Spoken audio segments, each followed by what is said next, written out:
Hello, everyone, and welcome. Today, we are going to do a deep dive into a skill that is, without a doubt, one of the most fundamental you'll ever need, asking for directions in Mandarin. And let me be clear, this is going to be much more than just memorizing a few phrases from a book. We're going to deconstruct the logic, we're going to piece together the grammar, and most importantly, we're going to explore the cultural nuances that will allow you to communicate not just correctly, but with genuine confidence and respect. So, I want you to imagine this for a moment. You've just stepped out of a taxi. You're in a new city. Maybe it's Beijing. Maybe it's Taipei. You're surrounded by new sights, new sounds. And your first task is simple. You need to find the bank. Now, it sounds straightforward, doesn't it? But for any student of a new language, this is where the theory you learn in the classroom truly meets reality. It's that critical moment of putting your knowledge into practice. So where do we even begin? Well, the answer isn't with flashcards. It's with a deep, foundational understanding of how the language actually works. All right, let's get right into it. The first thing we need to tackle is the vocabulary. Now, a very common mistake I see students make is they try to learn Chinese words as if they're just collections of random sounds to be memorized. But here's the beautiful thing about Mandarin. It has this incredible internal logic. Most words are actually constructions, built from individual characters that each have their own meaning.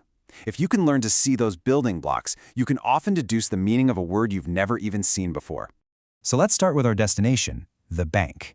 In Mandarin, that's 银行, which is pronounced 银行. Now, instead of just repeating that sound over and over, let's put on our detective hats for a second and break this word down into its component parts. Okay, this is where it gets really interesting because you can actually see history inside the word. The first character, yin or yin, means silver. This, of course, points directly back to a time when silver was a primary form of currency. The second character, xing or heng, means a business, a firm, or an establishment. You'll actually see this character pop up in other business-related words like hengye, which means industry. See the connection? So, when you put them together, yin heng is literally a silver firm or a money establishment. It's not some abstract word, it is a direct description of its function, built right into its DNA. The moment you start seeing these logical patterns, vocabulary stops being so intimidating and starts becoming, well, almost like a puzzle. And this right here is the key to accelerating your learning. Let's see if we can apply this method again. Our next word is school. In Mandarin, that's 学校, pronounced 学校. Let's use that exact same logical approach and see what we find. Okay, let's take a closer look. The first character, 学 or 学, is one you are going to see everywhere. It means to study or to learn. In fact, it's the very same character you see in 学生, 学生, which means student, a study life, or a learning person. The second character, 校, 校, refers very specifically to a place of learning, like a campus or an institution. So, you put them together, and what do you get? A gakko, 学校, is a study campus or a learning institution. The meaning is completely transparent once you see the parts.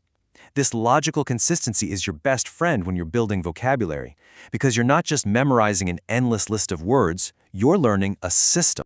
All right, let's do one more, just to really make sure this concept is crystal clear. Let's talk about the word for restaurant. 餐厅, 餐厅. So the first character here, 餐, C-A-N, is all about the act of eating. It means meal or food. The second character, ting, ting, means a hall or a large public room. You may have actually encountered this character before in the word 客厅, which is a guest hall, what we would just call a living room. And so a 餐厅 is quite literally a meal hall.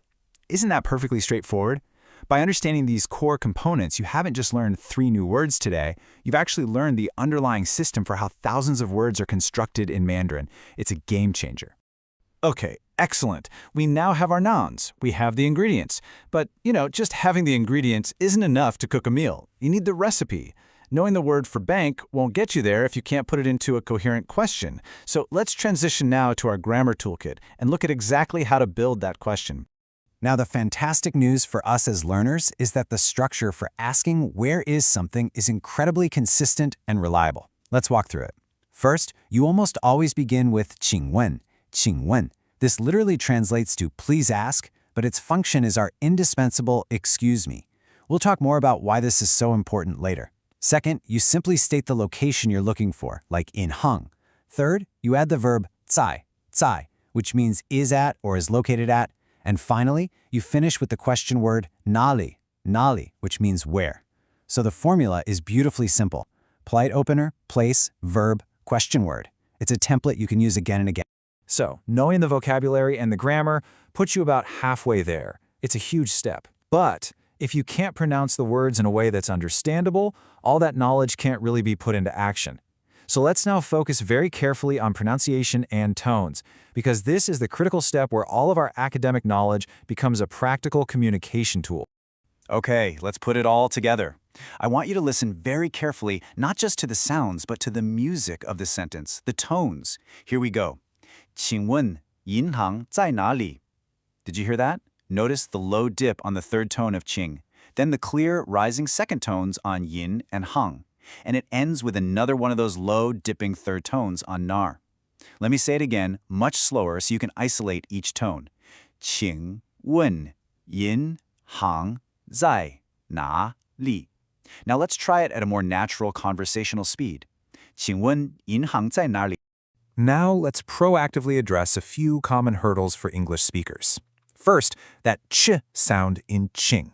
It is not like the qui in queen, it's a sharp, blade-of-the-tongue sound, almost like the ts at the end of the word hats. Try it. T.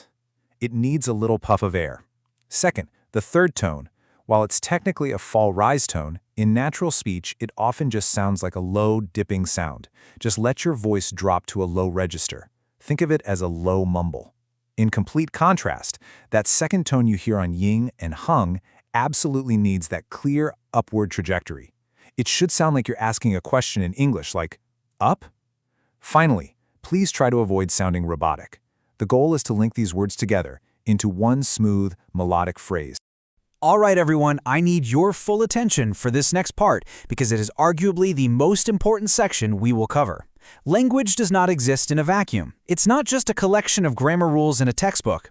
It is a living, breathing tool for human connection, and every single interaction is governed by a complex set of cultural norms.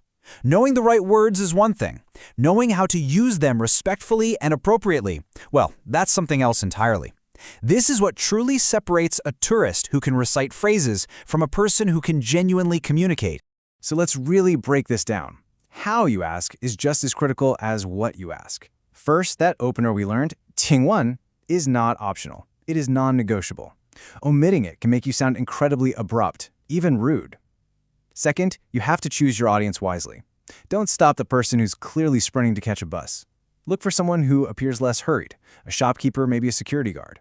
Your body language is also speaking volumes before you even open your mouth. Make eye contact. Offer a slight nod or a small, friendly smile. This signals your good intentions. Now, let's talk about hierarchy because this is deeply important. If you are addressing someone who is clearly your elder, your entire demeanor, your posture, your tone should convey respect. While our question phrase doesn't change, in any extended conversation, you would absolutely use the formal word for you, which is nin, not the informal ni. And finally, after they have given you their time and help, a warm and sincere 谢谢 is absolutely essential. It's the punctuation mark that respectfully closes the interaction you initiated. So please, remember this.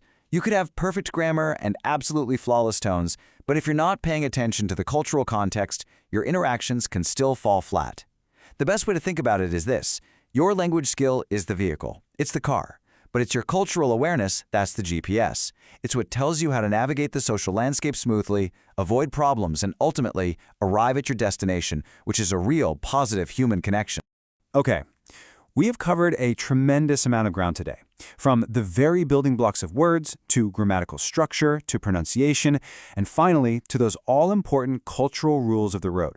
We've laid a very solid foundation. But, as with any skill, the final and most crucial step is to take this knowledge and begin to apply it, to build upon it. So, I'm going to leave you with a little homework, a thought experiment. You now have the template, 请问, location, 在哪里. My question for you is this. How would you adapt that structure to ask for the nearest subway station? What new vocabulary might you need to look up? And where in that sentence structure would a word like nearest logically fit? I want you to think about that, take the framework we've built today, and start using it to expand your own ability to communicate. Because that right there, that's where the real learning truly begins. Thank you all very much.